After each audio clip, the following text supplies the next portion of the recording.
to say Muhammad. Then it becomes a specific. You know what you're talking about, okay? And if you're saying spirituality, generosity, and this and that, of course generosity and bravery has to be done through some actions. What are those actions that you can guarantee to me, to anyone, that if I do those things, I will actually become spiritual? What else can a man do? More than Bin Laden in our time? This multi-millionaire man, he left the kingdom, basically. It's almost like a prince married the daughter of the king. Everything he left to go to a cave, pursuing the truth, his own way. Did he get it there? You and I know. Unfortunately, no. No. This is why a spirituality cannot be gained using your own method. It cannot. You're not the doctor to know what the prescription is. Therefore, the ways of Baha'u'llah, if you want to be a spiritual, when he says, for example, where do you give money? How do you pray? How do you fast? How do you deal with people? There are ways that he says those things are not right, and these ways are correct. So if you want to be specifically, seriously getting in there, you got to go through his highway. And that highway is called Baha'i faith. In the highway, there are traffic signs. Which highway would be there without traffic signs? Okay?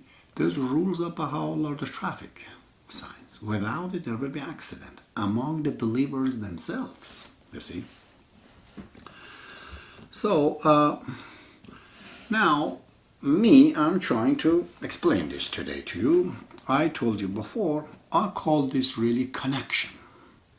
All these stories of reaching God and whatnot, it would be clearly an accumulations of the spiritual power that would have to come through some deed and actions, which must have a background of a proper positive ethical value, which came from good habits and good moods and good. So it's a line that has to go all parallel. Body and the soul, they would have to go in the same ways till they get there. And once they're accumulated, that power, a connection will be made. Why not? Okay. So when we talk about connection right now, there are different type of connections. Not everyone who reaches to the point that he says, I am God and God speaks through me is Baha'u'llah. No. Bob clearly says in the book of the name, you can visit God through a man. He says, through the prophet of God and through his successors. 3 stages. Even in a spiritual man, he says. Visitation, I explained that in Islam. To visit God through a man. But a spiritual man can attain that.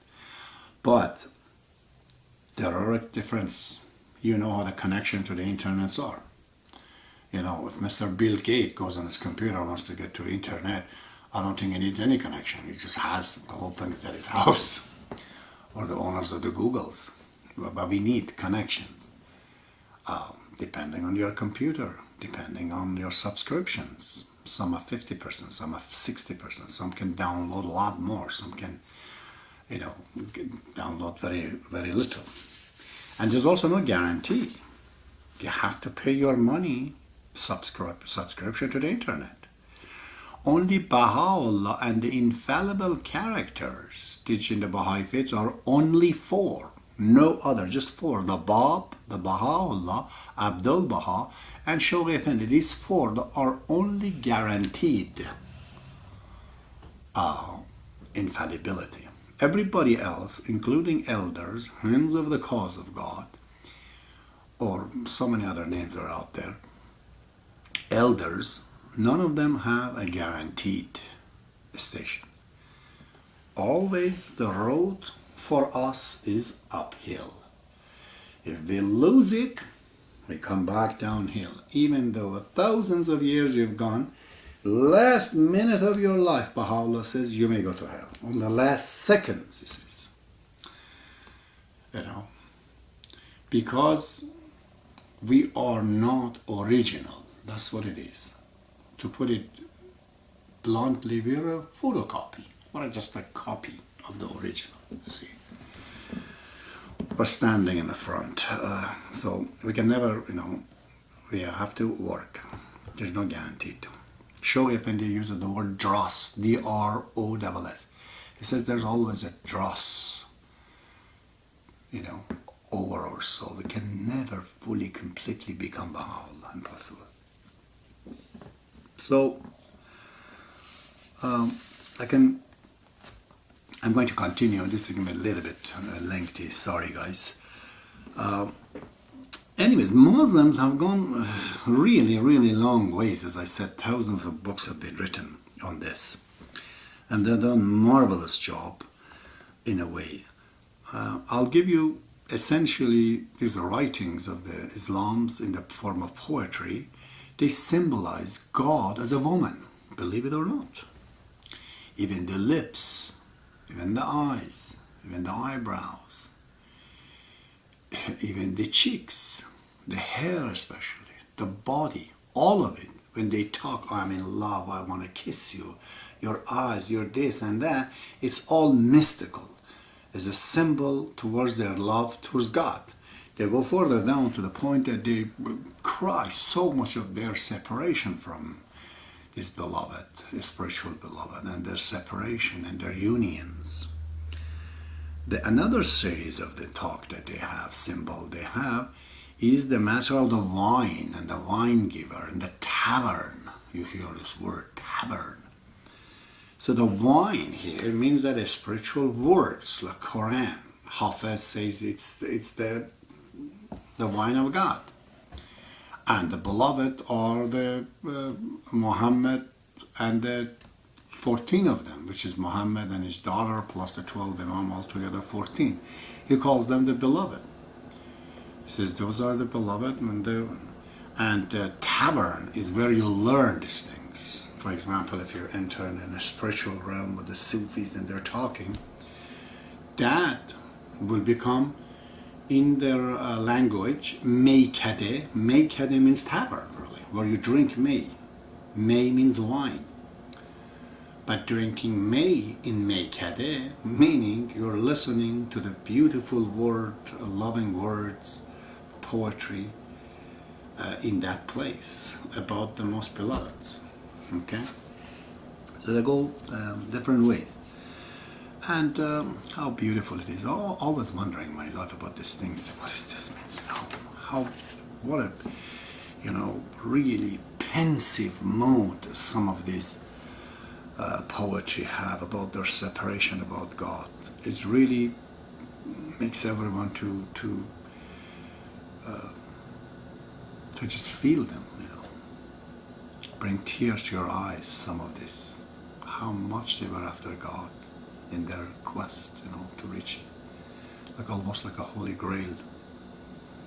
And Baha'ullah beautifully explains in his Masnavi, which is the Persian writing of Baha'u'llah, unfortunately again is not translated in English, but it's only 318 lines. In just maybe 20 lines, Baha'u'llah explains all of these things. What is this story of this separation from God and union from God? He says that if you're separated from God, it's because you have not manifested His power, His qualities in you. And if you say you have union with God, that's blasphemy. Where God is cannot be anything else. If you're rich God, then you are Him. Him is you. It's like you're going towards the sun. You're not going to live in the sun. You're going to be a part of the sun. Sun becomes you. In a way like that. I've translated just in 10 minutes ago these lines. He says, "O son," like a person. It says, "O son, thy reunion and separation is blasphemy. If thou hearken the counsel of father, then abandon both this union and separation, that thou mayest reach to the essential height. Understand, his reunion is his manifestation. That is unquestionably evident in thyself. Then clear the debris from the water of the soul. Then thou mayest see the effulgence of the pure one. He says, we are like that. Our soul is like a water. If you look in the water, you see your face. Why can't you see? It's because there's debris over this water. Clear it up, he says. A Persian, he says, پس از آب جان بران خاشاک را تا ببینی جلوه اون پاک را. Beautiful. Fantastic.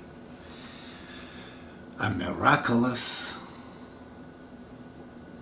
writing of Baha'ullah, although such a small, but there are 3 rhymes sometimes in some of his poets.